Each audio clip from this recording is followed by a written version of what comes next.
The market is not destroyed when oil gets expensive. It is destroyed when expensive oil rewires everything else faster than investors can update their assumptions. That is the real story. Most people hear a number like $200 a barrel and react to the spectacle. They picture gas stations, angry headlines, nervous anchors, and a giant red number on their brokerage app. That is the visible layer. It is not the most important layer. The real damage begins underneath, where oil is not just a commodity but an input into transport, fertilizer, manufacturing, shipping, cooling, chemicals, plastics, food, and the cost structure of modern life itself. That is where the chain reaction starts. So let me give you the one mother line that everything in this story serves. The true danger of an oil shock is not the oil price by itself.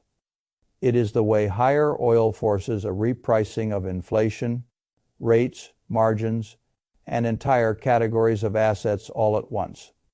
That is the line, not one war, not one tanker route, not one dramatic Goldman headline transmission. Because once oil gets high enough, the market stops debating whether the event is serious and starts recalculating what can survive. The Federal Reserve changes its posture. Long-duration assets become more fragile rate. Sensitive sectors start breaking in slow motion. Consumer demand gets squeezed. Some assets that looked safe turn out to be structurally exposed. Other assets that got sold in the panic turn out to be merely contaminated by fear rather than actually damaged. That is what creates both the destruction and the opportunity. Now let me show you the mechanisms. The first mechanism is choke point transmission. A lot of people still think an oil shock begins when supply is officially cut. That is too late. The market does not wait for the full shutdown. It prices danger the moment the corridor becomes risky enough that normal economics stop making sense. If a narrow shipping passage carries a fifth of the world's seaborne oil and suddenly insurance costs explode, routes become dangerous, vessels start hesitating, and shipping economics stop working smoothly, then the market no longer needs total closure to start panicking. That is choke point transmission. Risk itself becomes a cost. Delay becomes a cost. Insurance becomes a cost. Alternative routing becomes a cost. Inventory hoarding becomes a cost. Those costs are not abstractions. They become price. That is why the first phase of a true oil shock is so violent. The market is not pricing barrels only. It is pricing disrupted confidence in the movement of barrels. And because energy is an upstream input into nearly everything, the shock never remains contained inside crude futures. It spreads through the full industrial metabolism of the economy. This is the first thing investors miss. They think they are watching one market. They are watching a cost signal that will leak everywhere. Now let us move to the second mechanism. I call it inflation relay. Once oil spikes, inflation is no longer a debate for economists. It becomes a relay race through the real economy. Transport costs rise, input costs rise, food costs rise, industrial costs rise, cooling and heating costs rise. The everyday price level starts inheriting the move whether consumers understand the source or not. That is inflation relay, and this is what turns an energy event into a policy event. The public still thinks the Federal Reserve is making decisions in a vacuum. It is not. If the inflation path was supposed to keep gliding lower, and then energy hits hard enough to push cost pressure back into the system, the rate cut story weakens immediately. The market was pricing relief. Now it has to reprice stickier inflation, delayed cuts, and possibly even a longer period of pain that matters far more than the war headline itself. A central bank can tolerate soft inflation and slowing growth at the same time. It struggles when inflation pressure comes back through energy while growth is already weakening. Then every choice becomes worse. Cut and inflation risk flares hold and the slowdown deepens, hike and you crush an already fragile economy harder. That is when policy becomes trapped. And that trap is exactly what the stock market has to learn to price. Now let us move to the third mechanism. I call it rate shock repricing. Most investors still treat higher oil as though it is only bad for consumers. That is much too shallow. Higher oil changes the expected rate path. The expected rate path changes discount rates. Discount rates change the valuation of everything that depended on easier money. That is rate shock repricing. This is where the damage spreads from the commodity world into technology.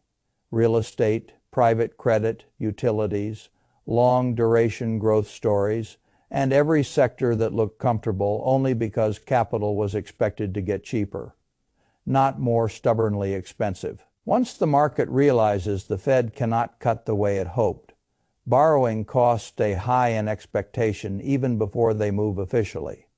That hits leveraged projects, speculative growth assumptions, expensive long-duration equities, and all the businesses whose economics were built on the fantasy that future capital would remain abundant and cheap. This is why one oil spike can obliterate far more than airlines and trucking.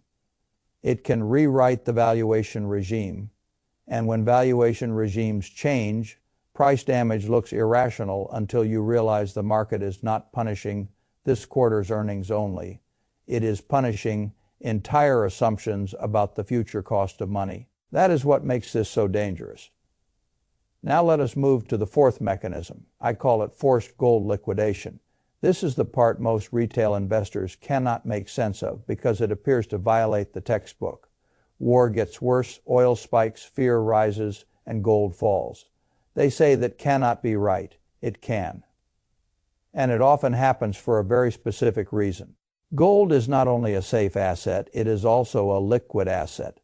That means when dollar stress rises, when foreign sovereigns need cash, when reserve managers are defending currencies, when oil import bills surge, and when leveraged players face margin calls elsewhere, gold becomes something that can be sold quickly to raise dollars. The seller is not necessarily bearish on gold's long-term role. The seller is trapped in the short-term plumbing. That is forced gold liquidation.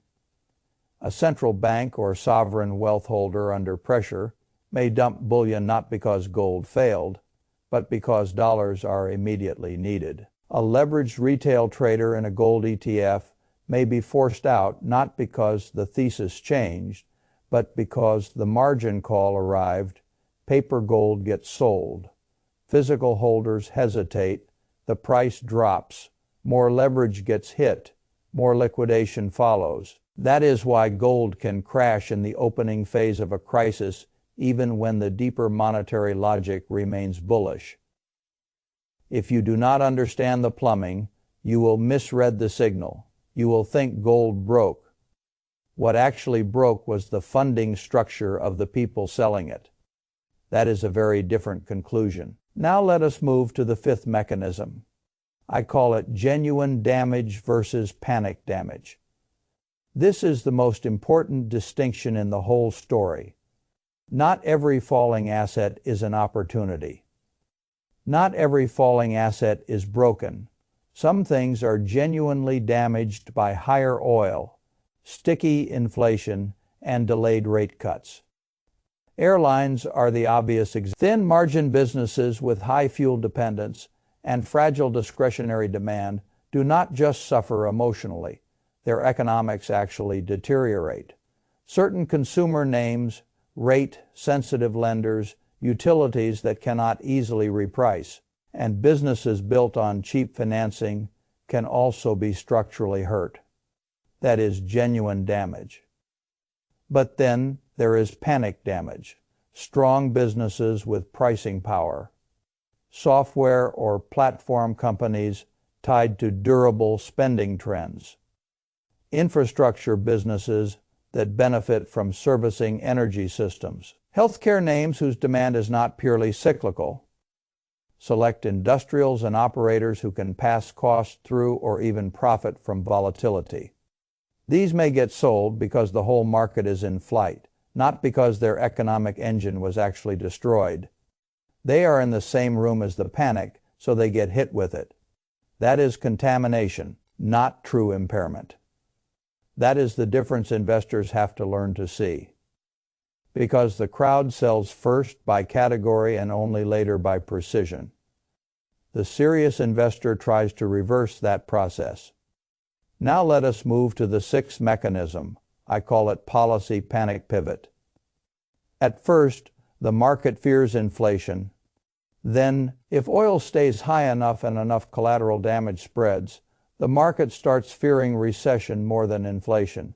That is the pivot. This is where the sequence becomes profitable for people who understand it. The opening oil shock hurts because it destroys the easy rate story. The second phase hurts because margins compress and rate. Sensitive sectors get repriced. But then something changes. Growth gets weak enough. Credit spreads get nervous enough. Consumer stress rises far enough. And political pain becomes loud enough that policymakers start moving toward relief, de-escalation, emergency liquidity, or some other form of support. That is policy panic pivot. The biggest money is not usually made by buying the first obvious oil winner after it already exploded. It is often made by buying what was oversold in the panic and then violently reprices upward when the market starts front, running rescue, de-escalation, or recession response. This is why sequence matters more than the headline. The public sees the first move and chases it. Prepared capital studies, what the first move breaks, what the second move wrongly punishes, and what the third move policy is most likely to revive. That is a much better game. Now let us move to the seventh mechanism. I call it survival positioning. A good thesis means nothing if you cannot stay in it. This is where crisis investing stops being intellectual and becomes practical. Investors often understand the logic and still fail because their capital structure is wrong. They use leverage. They size too aggressively. They need immediate validation. They buy the right story with the wrong emotional or financial setup. Then the market falls another 5 or 10%, and they are forced out of the position before the sequence finishes unfolding. That is why I care so much about survival positioning. Low leverage, real liquidity, patience. A shopping list before the panic, an understanding of what is truly impaired and what is just temporarily repriced. Enough room to survive being early. That is how you capture the later phases. A crisis is not only an analysis challenge, it is a holdability challenge. Now I want to force the identity shift, because without it this still sounds like a war video. Instead of the market framework, it really is. Stop thinking like a headline trader. Start thinking like a transmission analyst. A headline trader reacts to the event. A transmission analyst maps what the event does to inflation, rates, margins, and policy. A headline trader asks what went up today. A transmission analyst asks which assets are truly broken, which are falsely contaminated, and what the policy response is likely to revive. Next, a headline trader chases the first move. A transmission analyst prepares for the repricing chain. That is the stronger identity. Because the investors who come out of periods like this richer are not usually the ones who predicted the war most theatrically. They are the ones who understood what the oil shock would do to everything else before the rest of the market finished reacting. And now let me give you the operating system plainly. First, stop treating the oil price as a standalone number. It is a signal that transmits into inflation, rates, and valuation. Second, distinguish between actual business impairment and emotional contagion. Some sectors deserve the sell-off, others are simply being dumped with the crowd. Third, do not panic over gold's first move if the selling is coming from forced liquidation, reserve pressure, or leverage unwinds. The plumbing can reverse faster than the headline. Fourth, watch the bond market closely. Falling yields during elevated oil can signal the shift from inflation panic toward recession pricing. Fifth, focus on sectors with either direct energy, linked strength, or enough pricing power and structural durability to survive the intermediate shock. Sixth, be careful with late chasing. The first obvious winners are often where the crowd arrives too late. Seventh, build for survival. A great crisis framework still fails if your capital structure cannot hold through volatility. That is the heart of it.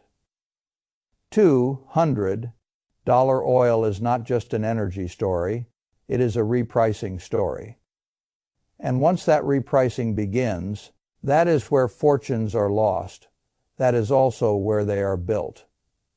Now let me end where this really matters. You can keep watching this crisis like a frightened spectator. You can chase what already spiked, dump what feels scary, and let the opening phase of the shock make all your decisions for you. You can keep asking whether gold failed, whether stocks are dead, whether the war is good or bad for markets in some cartoon sense, or you can do the harder thing. You can map the transmission. You can separate what is broken from what is merely repriced. You can understand when panic selling in gold is plumbing rather than thesis failure. You can track when inflation fear is giving way to recession fear and when recession fear is giving way to policy panic. And you can position before the rest of the market finishes telling itself a coherent story. That is the threshold. Because by the time the narrative feels clear, the best repricing is often already underway. That is the mirror. Look into it carefully. The investors who survive and even profit in an oil shock are not the ones who guess the headline. They are the ones who understand the chain reaction before the crowd confuses the first phase for the whole cycle. That is where the edge lives, and that is where it always lived.